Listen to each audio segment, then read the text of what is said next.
here with Lorna Minewiser from CoachMinewiser.com. Going to explain to us a little bit about how and why the emotional freedom technique works with post-traumatic stress disorder in military veterans. Lorna Minewiser, can you explain a little bit about your background?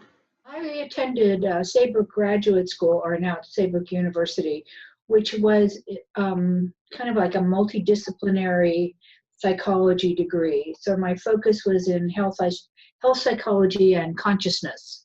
So I'm not a clinical psychologist or research psychologist. I just have the PhD. Would you mind explaining to us how the emotional freedom technique works?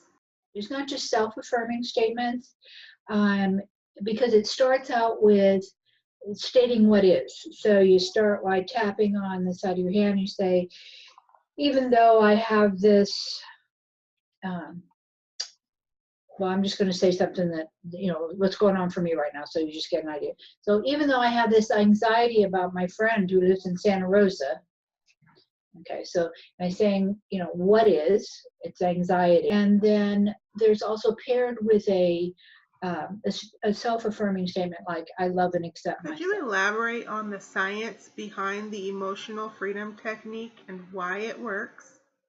What we think is happening is that having that focus on what's going on, a memory like RM had some traumatic memories from his tour in Afghanistan. And when we focused on those, and then we added the tapping, this somatic stimulation, it sends a different message to the brain. Because when you focus on a traumatic memory, you get activated again. Right. Your arousal goes up.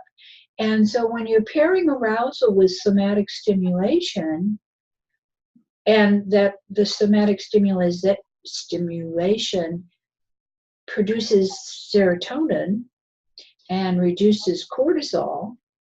So serotonin is the feel good, and cortisol is necessary, but it's, too much cortisol increases stress. It actually, the memory reconsolidation research says that it's actually rewiring the brain. And in my experience, I've been doing this now for over 20 years. Yeah. And I was introduced to it in 1991, probably before you were born. But I'd had a fear of heights that I'd had for 40 years. And I was introduced to this in a group by Jack Canfield, the guy who writes all the chicken soup things. Mm-hmm. And actually my fear of heights disappeared in 5 minutes or less.